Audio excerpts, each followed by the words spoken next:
जय हिंद मित्रों। इस वीडियो में एक लंबा चौड़ा आर्टिकल लिखा हुआ है द हिंदू में, उस पर डिस्कशन करेंगे। टाइटल है Himalayan blunders that are ravaging the Himalayas.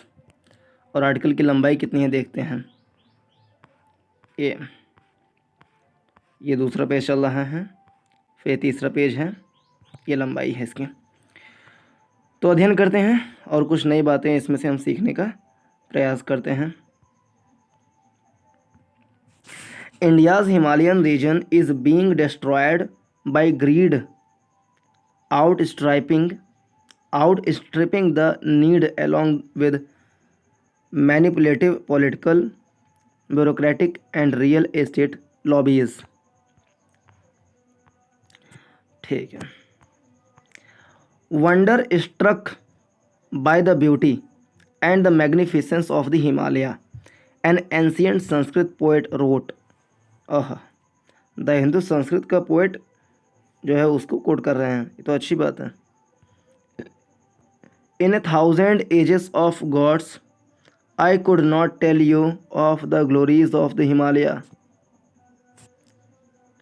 यानी एक संस्कृत के कवि लिखते हैं कि 1000 साल, in 1000 ages of the gods, भगवान के 1000 साल के इतिहास में, I could not tell you of the glories of the Himalaya, मैं हिमालय की जो ग्लोरी है, हिमालय की जो अच्छी बातें हैं, उसको मैं बता नहीं सकता।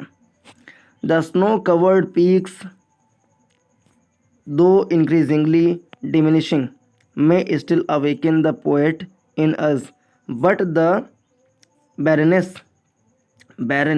of the hills below tell us the real story, that of a steady environmental depredation या डिग्रेडेशन कि वातावरणीय या पर्यावरणीय जो क्षति हो रही है उसके कारण से हिमालय में लगातार जो बर्फ़ है वो पिघल रहे हैं, और बर्फ़ में मतलब जो चट्टानें हैं वो तेज़ी से नीचे गिर रही हैं, भूस्खलन आ रहे हैं, तो घटनाएं हो रही हैं। Today the repeated tragedies of bridges, roads and buildings being swept by raging rivers in the hills states of Uttarakhand and Himachal Pradesh epitomize a flawed developmental paradigm institutionalized in an eco-fragile region। यानी जो पारिस्थितिक रूप से संवेदनशील क्षेत्र हैं वहाँ पर भी एक गलत तरीके से विकास कार्य करने की वजह से हिमालय में जो ब्लंडर हो रहा है, जो टूट फूट हो रही है, जो भूस्खलन आ रहे हैं, उसका परिणाम है। Blocked roads after a landslide at Chamoli and sinking in Joshimath in Uttarakhand. यानी जो रोड हैं वो ब्लॉक हो रहे हैं।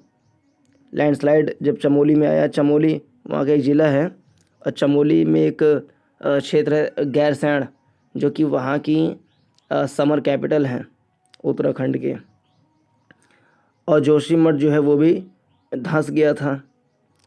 Road caving in Chamba in Himachal Pradesh, Himachal Pradesh में जो रोड है वो भी ब्लॉक हो गए। Eight accidents in the on the Char Dham roads, चार धाम रोड पर भी एक्सीडेंट हो रहे हैं।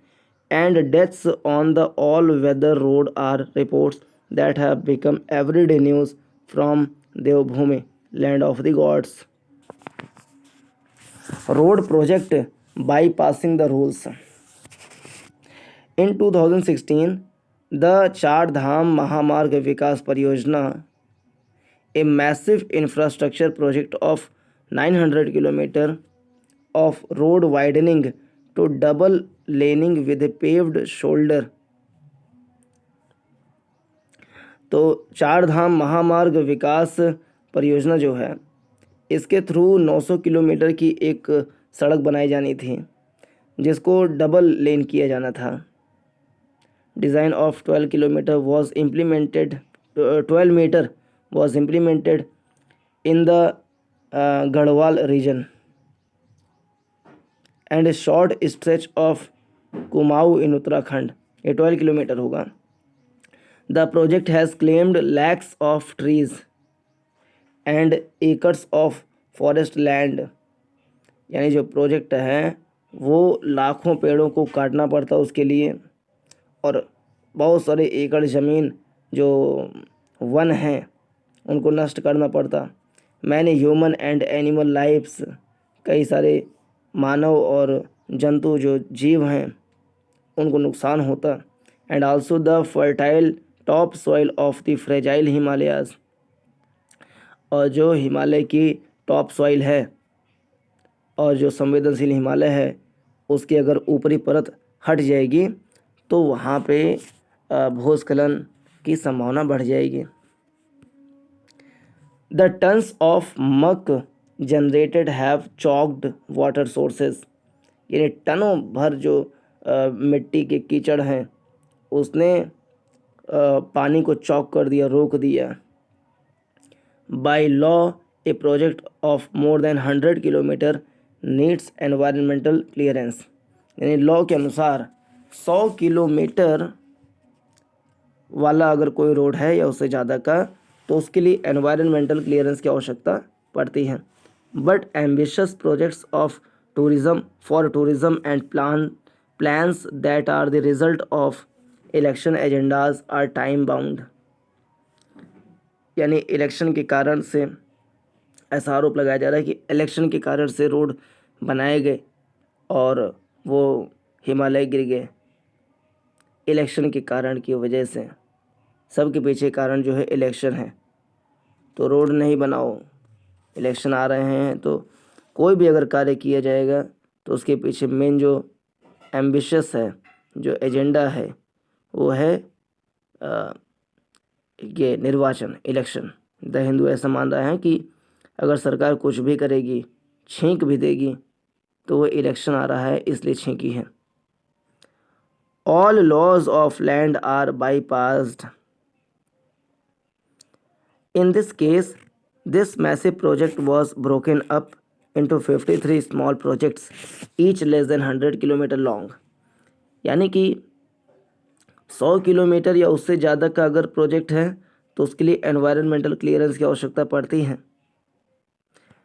तो द हिंदू का कहना है कि इस प्रोजेक्ट को 53 छोटे छोटे प्रोजेक्ट में बना दिया गया ताकि हर प्रोजेक्ट 100 किलोमीटर से कम लेंथ वाला प्रोजेक्ट बन जाए और एनवायरमेंटल क्लियरेंस की आवश्यकता ही ना पड़े, है ना। जैसे 1000 किलोमीटर हमें सड़क बनानी थी तो क्या करो, इसको 12 प्रोजेक्ट्स में बांट दो, तो 12 प्रोजेक्ट्स में इक्वली बांटो तो हर प्रोजेक्ट 100 किलोमीटर से छोटा छोटा आएगा, लगभग 50 से 90 किलोमीटर पर प्रोजेक्ट आएगा, तो इसके लिए एनवायरमेंटल क्लियरेंस की आवश्यकता ही नहीं पड़ेगी। तो हमने क्या किया कि बाईपास कर दिया एनवायरनमेंट की संवेदनशीलता, और जो EIA होता है एनवायरमेंटल इम्पैक्ट असेसमेंट, इन सबको बाईपास कर दिया और बना दिया ऐसे। 10 bypassing environmental impact assessment EIA requirements. अभी हम देखेंगे कि EIA क्या होता है विस्तार से। The dense forest around Chamba, Agrakhal, Maletha, Shivpuri, Rudraprayag, Chamoli, Agastyamuni, Karnaprayag and Kund, all Uttarakhand, and other such lush green sites are vanishing, ये जहाँ भी घने जंगल थे जैसे चंबा के, अग्रखाल, मलेठा के, शिवपुरी, रुद्रप्रयाग, चमोली, अगस्त्यमुनि, कर्णप्रयाग, कुंड, इन सब के जो एकदम घने हरे वन थे उन सबको साफ कर दिया गया। Amid the rapacious nature of the Char Dham Mahamarg विकास परियोजना, अब इनके नज़र में जो है ये चार धाम महामार्ग विकास परियोजना चढ़ गया है। अब ये इसके ऊपर इतना लिखेंगे जिसकी कोई हद नहीं। चार धाम महामार्ग विकास परियोजना 90 किलोमीटर की सड़क थी, उसके लिए उसको चौड़ीकरण करना, 90 किलोमीटर सड़क है, चौड़ीकरण करेंगे ताकि वहाँ पे श्रद्धालु जा सकें, लेकिन नहीं, 90 किलोमीटर सड़क भी ना बनाओ, क्योंकि इसी की वजह से सब कुछ हो गया है। हिमालय गिर रहा है इसी जो चार धाम महामार्ग प्रोजेक्ट बनाया जा रहा है इसकी वजह से। इसको मत बनाओ, श्रद्धालु वहाँ पर ना जा सकें, तो हिमालय बचा रहेगा और द हिंदू खुश हो जाएगा कि चार धाम महामार्ग विकास परियोजना नहीं बन पाया, श्रद्धालु नहीं जा पा रहे। Only on pristine patch i.e. The Bhagirathi eco sensitive zone remains. जो भागीरथी है वो इको सेंसिटिव जोन है। BECZ यानी कि BESZ Bhagirathi economic sensitive zone has the only natural free flow that is left of the Ganga river and was declared a protected site in December 2012 under the Environmental Protection Act 1986।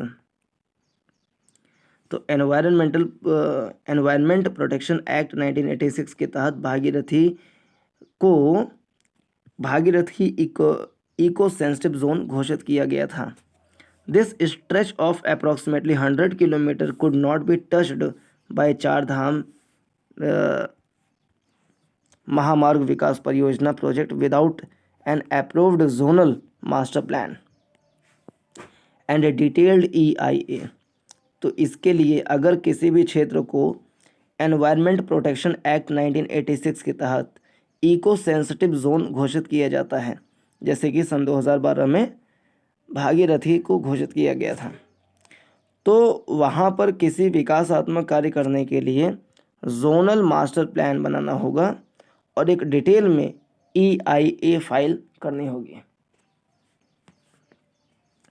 Facilitate the Char Dham Mahamarg विकास परियोजना the ZMP was given hasty approval, यानी हड़बड़ाहट में उसको दे दिया गया कि जाओ बनाओ।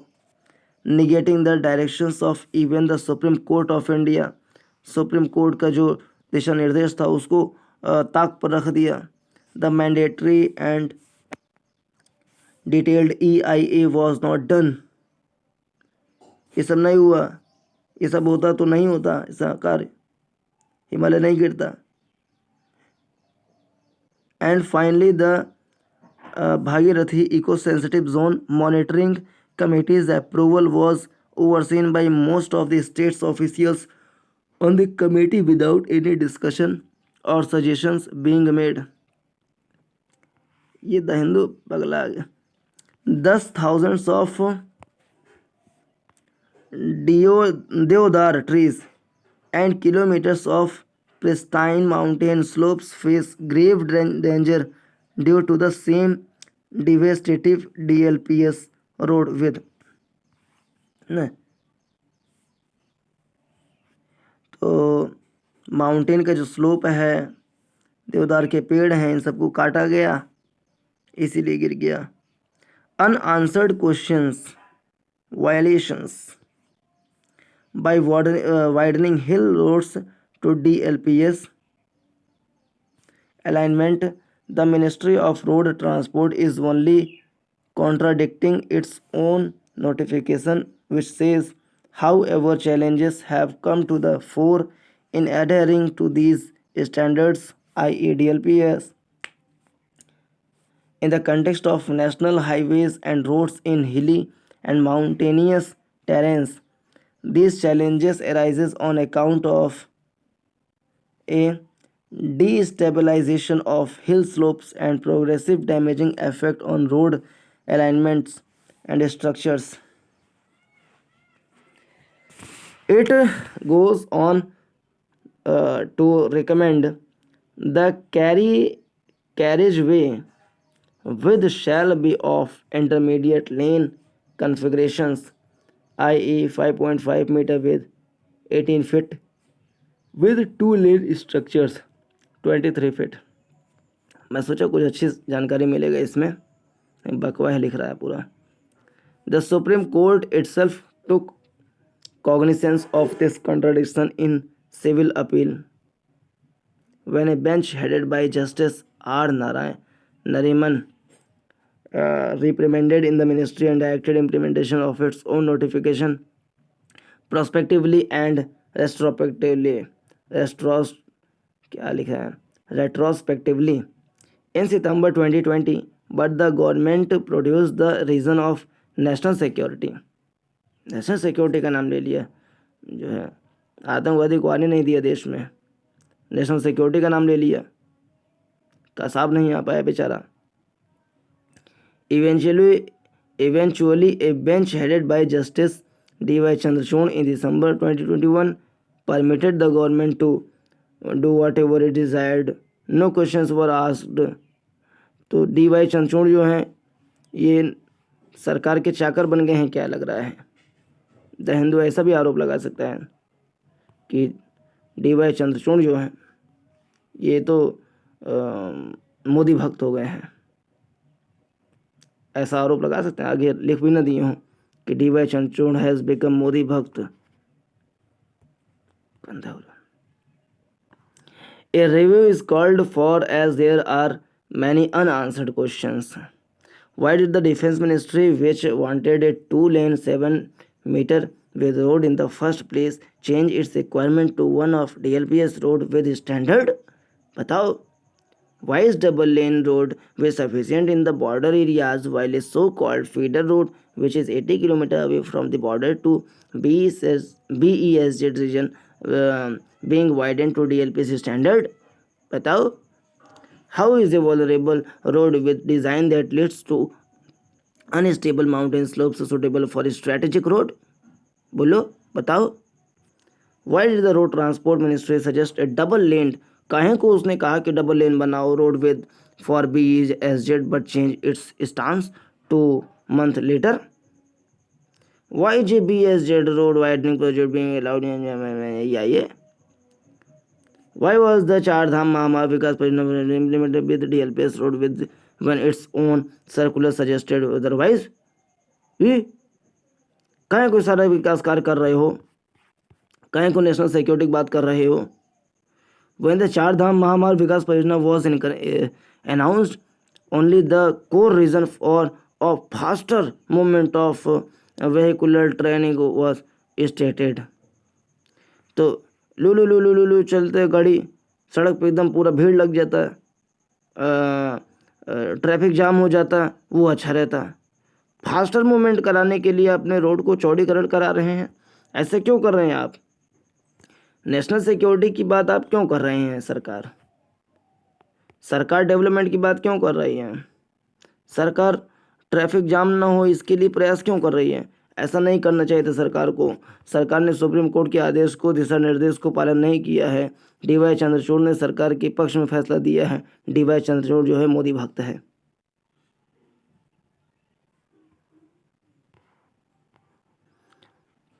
Why and when was the project changed to one of strategic importance? हैं बताओ। Before the monsoons, the Uttarakhand government increased the carrying capacity of all the Char Dhams, while the carrying capacity for the Gangotri shrine was increased to 9,000. बड़ा गंदा हो रहा है। 9,000 passengers carrying units per day, even though the BESZ notification calls for a regulation of vehicular traffic. While experts have repeatedly pointed out that Char Dham shrines of Uttarakhand are already overburdened, their carrying capacity have been increased, ignoring all scientific rationale to blindly boost the tourism sector and perhaps to justify the excessively road widening that the government is pursuing in the most vulnerable section of Himalaya. Tourism को बढ़ाने का प्रयास कर रही है सरकार लग रहा है टूरिज्म के माध्यम से GDP को बढ़ाने का प्रयास कर रही है। इससे तो गरीबी कम होगी। सरकार अच्छा कार्य नहीं कर रही है। सरकार तो टूरिज्म बढ़ाने के लिए रोड का चौड़ीकरण कर रही है। सरकार सही काम नहीं कर रही है।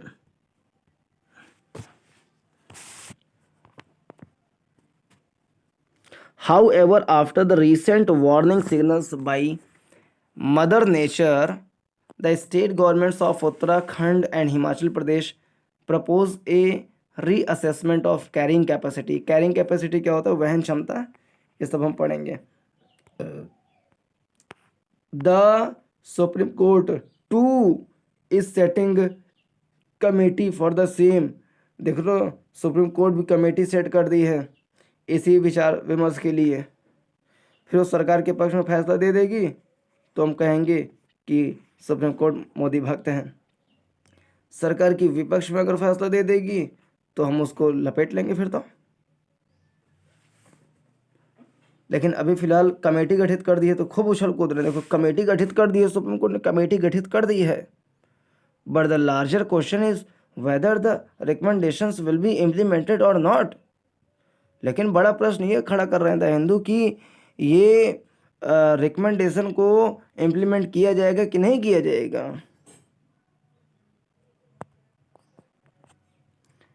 ये Bhagirathi eco sensitive zone has witnessed disasters in the past. For such sensitive regions, the Parliamentary Standing Committee on Science and Technology, Environment, Forest and Climate Change has pointed out to Ministry of Environment, Forest and Climate Change that the the committee also believes that a one-size-fits-all approach to environment clearance should not be followed, especially for the ecologically sensitive areas of the country, such as in Joshimath, Mussoorie, and Dhanawalti, क्या लिखा है? Dhanawalti, which require a more meticulous approach with the only aim of furthering the environmental interest rather than economic interest. तो मतलब एक ही प्रकार की नीति, एक ही प्रकार के नियम कायदे हर स्थान पर लागू करना सही नहीं है। जो इकोनॉमिक सेंसिटिव जोन है, मतलब जो इकोलॉजिक सेंसिटिव जोन है, वहाँ पर के लिए एक अलग EIA का प्रोफार्मा होना चाहिए, एक जोनल प्लानिंग सिस्टम होना चाहिए वहाँ के भूगोल के हिसाब से। फिर saving the Gangotri need for regulation. अरे भैया इनको तो गंगोत्री की चिंता हो रही है जब